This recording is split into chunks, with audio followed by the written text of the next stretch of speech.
जय श्री राधे कृष्ण। आप सभी का आपके अपने YouTube channel VK Mishra present में बहुत बहुत स्वागत है। आइए सुनते हैं गुरु पूर्णिमा आषाढ़ पूर्णिमा के दिन श्री सत्यनारायण व्रत की कथा।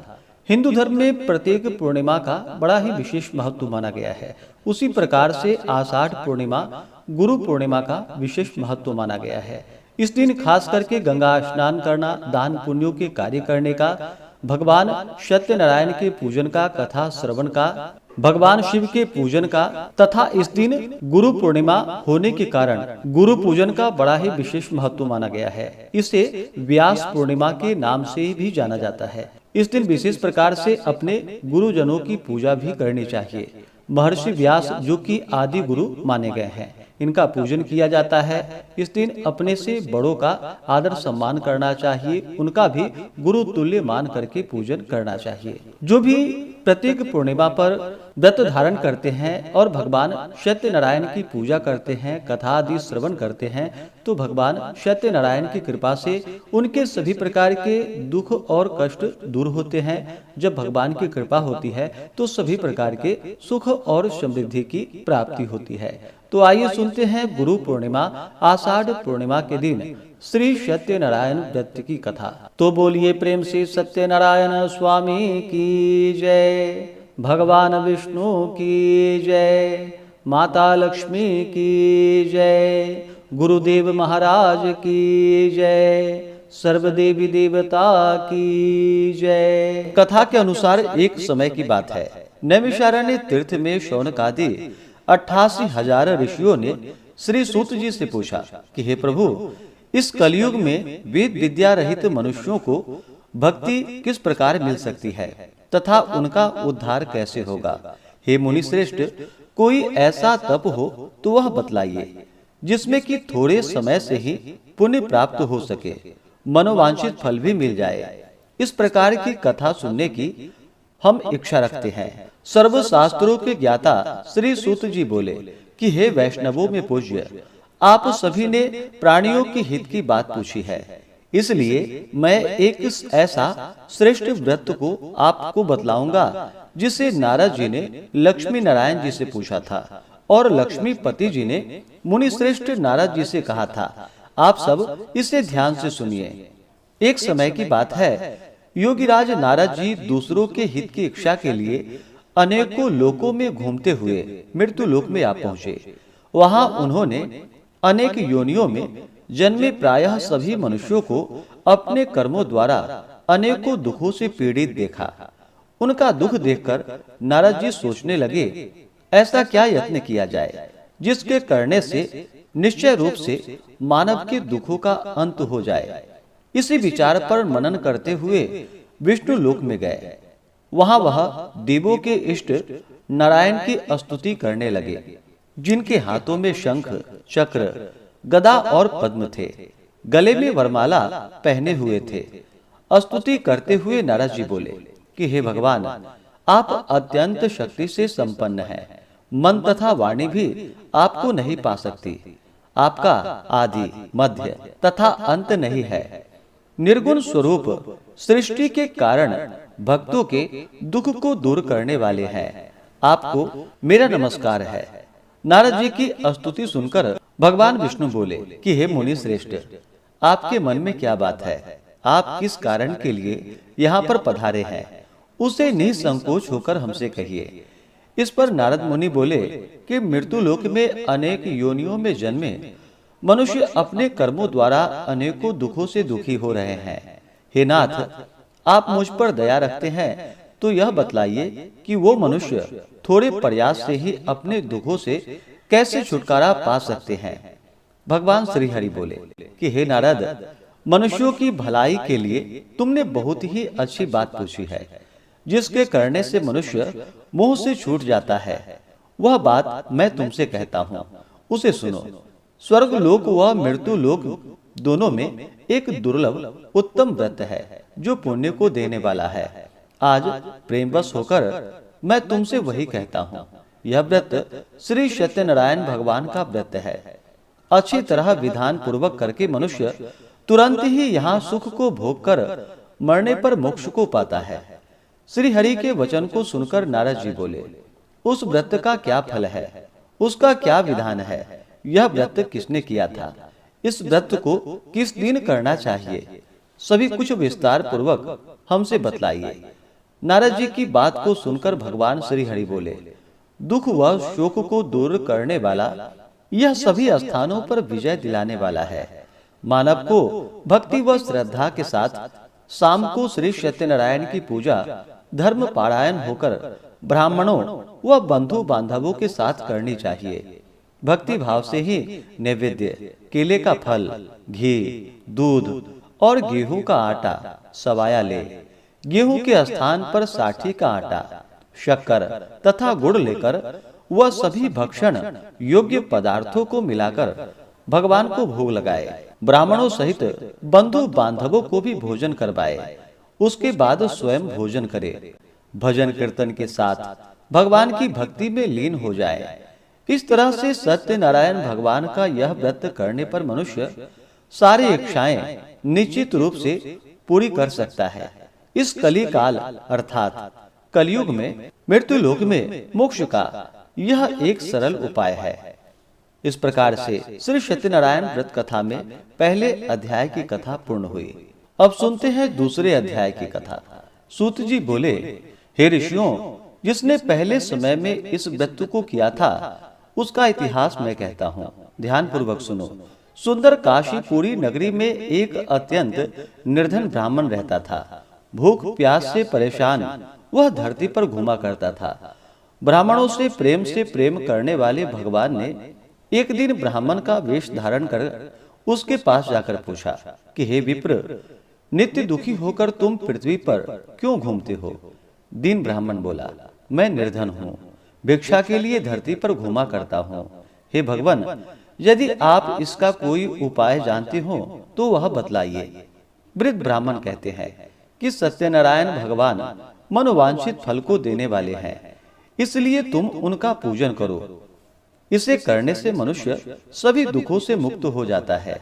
वृद्ध ब्राह्मण बनकर आए सत्यनारायण भगवान उस निर्धन ब्राह्मण को व्रत का सारा विधान बतलाकर अंतर ध्यान हो गए। ब्राह्मण मन ही मन सोचने लगा कि जिस व्रत को वृद्ध ब्राह्मण करने को कह गए हैं मैं उसे जरूर करूंगा। यह निश्चय करने के बाद उसे रात में नींद भी नहीं आई। वह सवेरे उठकर सत्यनारायण भगवान के व्रत का निश्चय कर भिक्षा मांगने के लिए चला गया। उस दिन निर्धन ब्राह्मण को भिक्षा में बहुत सारा धन मिला, जिससे उसने बंधु बांधवों के साथ मिलकर श्री सत्यनारायण भगवान का व्रत संपन्न किया।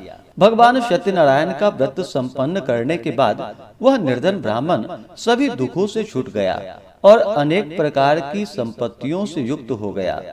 उसी समय से यह ब्राह्मण हर माह इस व्रत को करने लगा। इस तरह से सत्यनारायण भगवान के व्रत को जो मनुष्य करेगा वह सभी प्रकार के पापों से छूटकर मोक्ष को प्राप्त हो जाएगा। सूत जी बोले कि इस तरह से नारद जी से नारायण जी का कहा हुआ श्री सत्यनारायण व्रत को मैंने तुमसे कहा है। हे विप्रो, अब मैं क्या कहूँ? ऋषि बोले कि हे मुनिवर, संसार में उस विप्र से सुनकर और किस किस ने इस व्रत को किया, हम सब इस बात को सुनना चाहते हैं।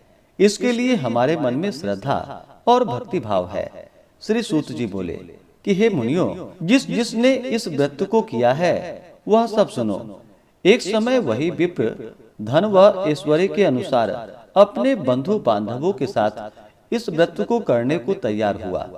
उसी समय एक लकड़ी बेचने वाला बूढ़ा आदमी आया और लकड़ियां बाहर रखकर अंदर ब्राह्मण के घर में गया। प्यास से दुखी वह लकड़हारा उनको व्रत करते हुए देखकर विप्र को नमस्कार कर पूछने लगा कि आप यह क्या कर रहे हैं तथा इसके करने से क्या फल मिलेगा, कृपा कर मुझे भी बतलाइए। ब्राह्मण ने कहा कि यह सब मनोकामनाओं को पूरा करने वाला भगवान सत्यनारायण का व्रत है। इसकी कृपा से ही मेरे घर में धन धान्य आदि की वृद्धि हुई है। विप्र से सत्यनारायण व्रत के बारे में जानकर लकड़हारा बहुत प्रसन्न हुआ और चन्नामृत लेकर वह प्रसाद खाने के बाद वह अपने घर गया। लकड़हारे ने अपने मन में संकल्प किया कि आज लकड़ी बेचने से जो धन मिलेगा उसी से श्री सत्यनारायण भगवान का उत्तम व्रत करूंगा। मन में इस प्रकार विचार को लेकर के वह लकड़हारा सिर पर लकड़ियां रखकर उस नगर में बेचने के लिए गया जहां पर कि धनी लोग रहते थे। उस नगर में उसे अपनी लकड़ियों का दाम पहले से 4 गुना अधिक मिला। बूढ़ा प्रसन्नता के साथ दाम लेकर केले, शक्कर, घी, दूध, दही और गेहूं का आटा ले और सत्यनारायण भगवान के व्रत की अन्य सामग्रियां लेकर अपने घर गया। वहां उसने अपने बंधु बांधवों को बुलाकर विधि विधान से सत्यनारायण भगवान का पूजन और व्रत किया। इस व्रत के प्रभाव से वह बूढ़ा लकड़हारा धन, पुत्र आदि से युक्त होकर संसार के समस्त सुख भोग कर अंत काल में वैकुंठ धाम को चला गया। इस प्रकार से श्री सत्यनारायण व्रत कथा में दूसरे अध्याय की कथा पूर्ण हुई। तो बोलिए प्रेम से श्री सत्यनारायण भगवान की जय। अब सुनते हैं तीसरे अध्याय की कथा। श्री सूत जी बोले कि हे श्रेष्ठ मुनियों, अब आगे की कथा कहता हूँ। पहले समय में उल्कामुख नाम का एक बुद्धिमान राजा था। वह सत्य वक्ता और जितेंद्रिय था। प्रतिदिन देव स्थानों पर जाता और निर्धनों को धन देकर उनके कष्ट दूर करता था। उसकी पत्नी कमल के समान मुख वाली तथा सती साध्वी थी।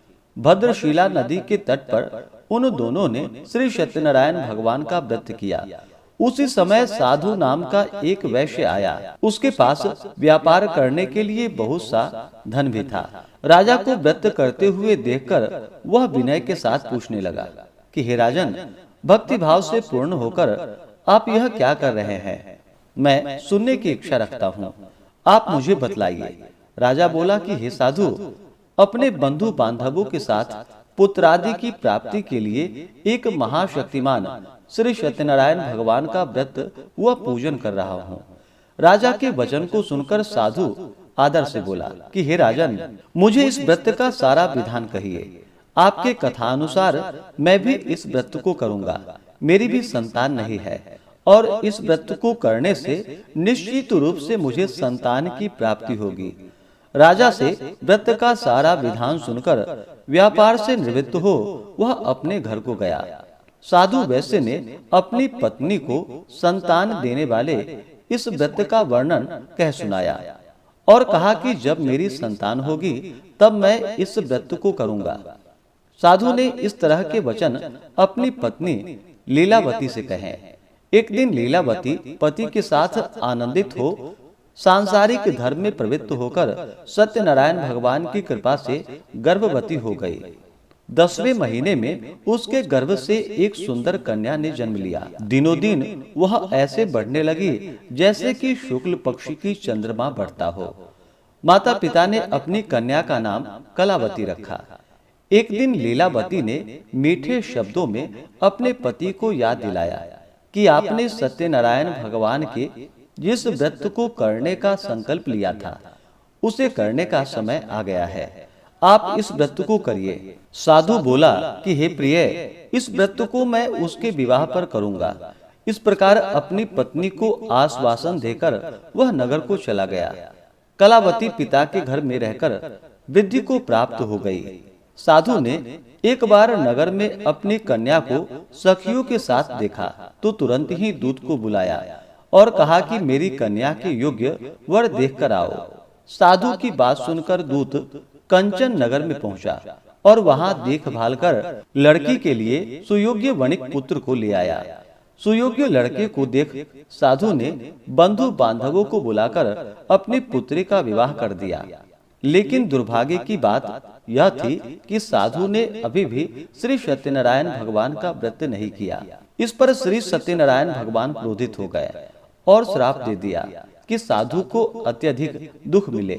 अपने कार्य में कुशल साधु बनिया जमाई को लेकर समुद्र के पास स्थित होकर रत्नासारपुर नगर को गया। वहां जाकर दामाद ससुर दोनों मिलकर चंद्रकेतु राजा के नगर में व्यापार करने लगे। एक दिन सत्यनारायण भगवान की माया से एक चोर राजा का धन चुराकर भाग रहा था। उसने राजा के सिपाहियों को अपना पीछा करते हुए देख चुराया हुआ धन वहां रख दिया, जहां पर कि साधु अपने जमाई के साथ ठहरा हुआ था। राजा के सिपाहियों ने साधु वैश्य के पास राजा का धन पड़ा देखा तो वह ससुर जमाई दोनों को बांधकर प्रसन्नता से राजा के पास ले गया और कहा कि उन दोनों चोरों को हम पकड़ कर लाए हैं, आप आगे की कार्रवाई की आज्ञा दें। राजा की आज्ञा से उन दोनों को कठिन कारावास में डाल दिया गया और उसका सारा धन भी उससे छीन लिया गया। श्री सत्यनारायण भगवान के श्राप से साधु की पत्नी भी बहुत दुखी हुई। घर में जो धन रखा था उसे चोर चुरा कर ले गए।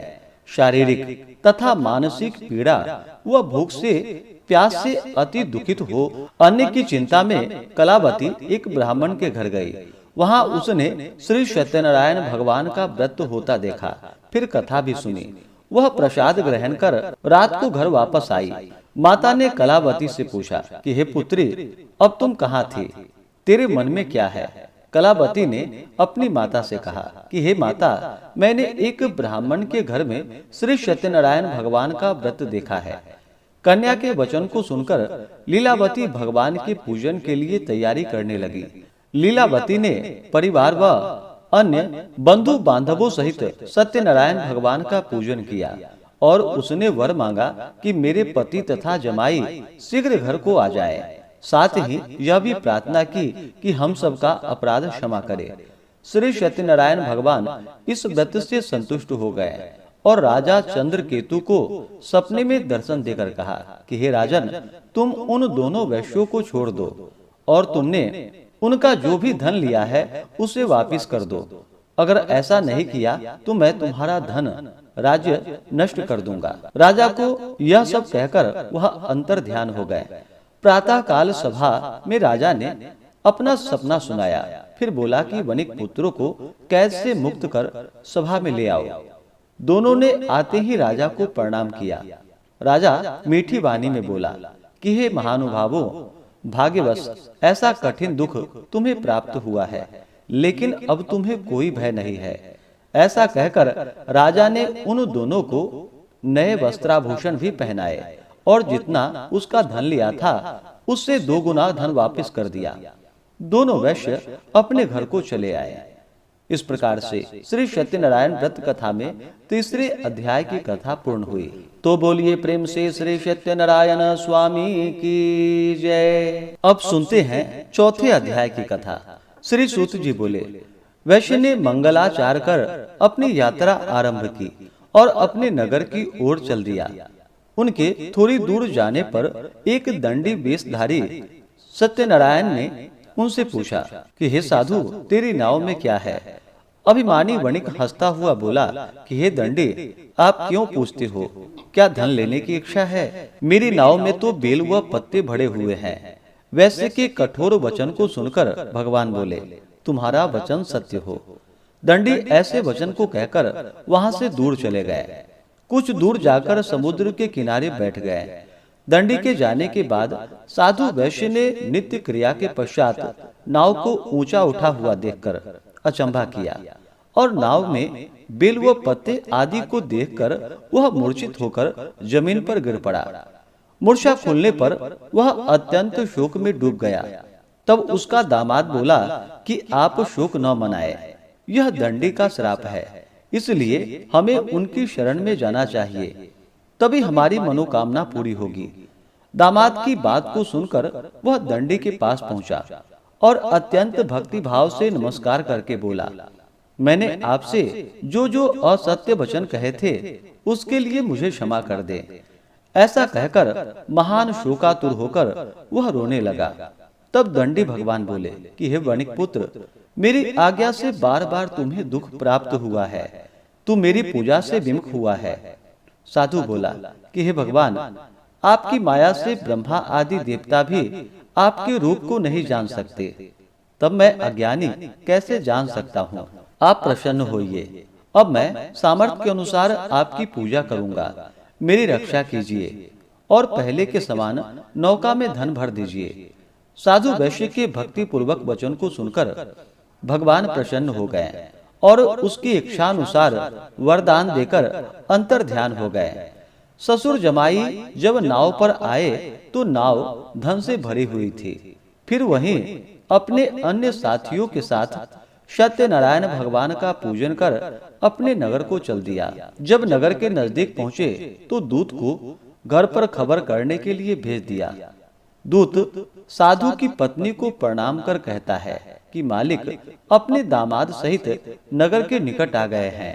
दूत की बात को सुनकर साधु की पत्नी बड़े हर्ष के साथ सत्यनारायण भगवान का पूजन कर अपनी पुत्री कलावती से कहा कि मैं अपने पति के दर्शन को जाती हूँ, तू कार्य पूर्ण कर शीघ्र आ जाना।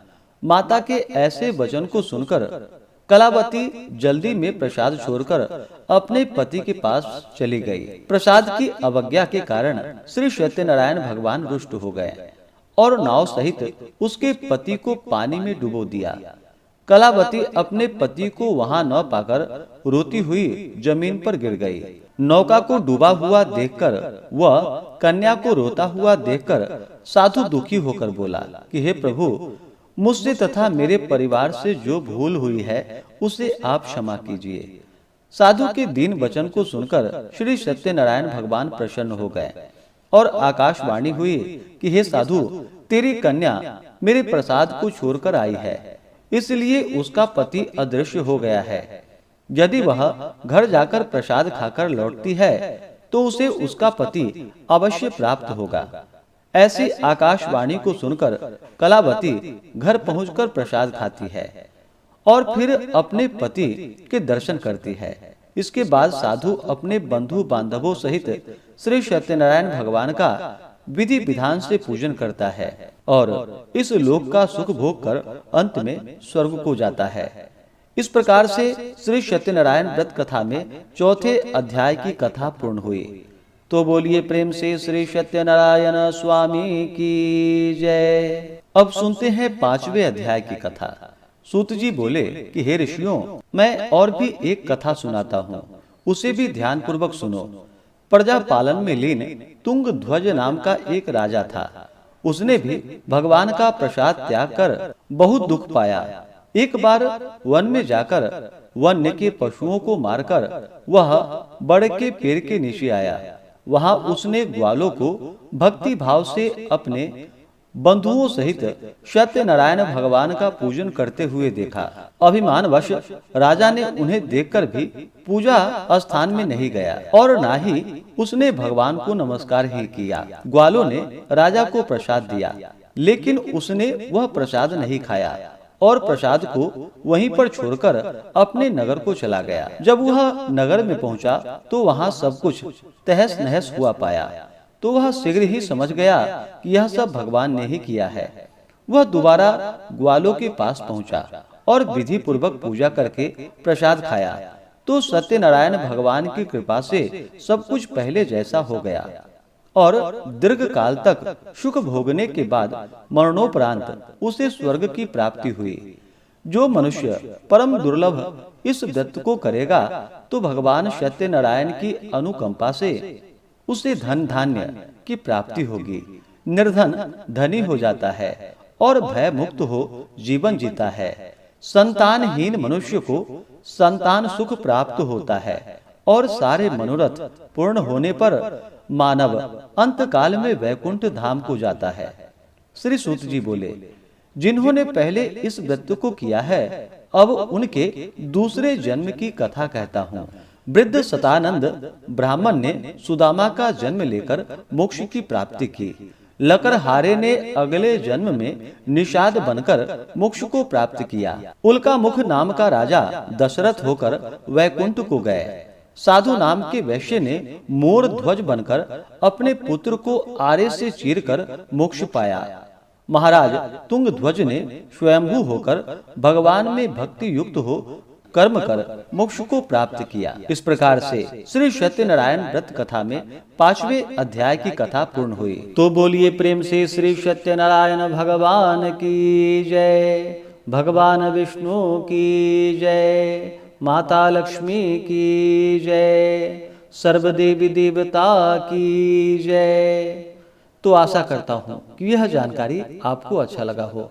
अगर आप सब 32 पूर्णमासी का व्रत सुनना चाहते हो तो चैनल के इंड स्क्रीन में वीडियो का लिंक दिया गया है या डिस्क्रिप्शन में भी वीडियो का लिंक दिया गया है। आप उसके माध्यम से 32 पूर्णमासी का कथा श्रवण कर सकते हैं। इसी प्रकार से ज्ञानवर्धक जानकारियाँ प्राप्त करते रहने के लिए, व्रत पूजा के बारे में जानने के लिए, कथा को सुनने के लिए चैनल पे अगर आप पहली बार आए हैं तो चैनल को लाल बटन दबा करके सब्सक्राइब करें, साथ में बेल आइकन घंटी को दबाएं ताकि आने वाली वीडियो का नोटिफिकेशन आपको समय से मिलता रहे। वीडियो को लाइक करें, शेयर करें। सुखी रहें और स्वस्थ रहें। जय श्री राधे कृष्ण। धन्यवाद।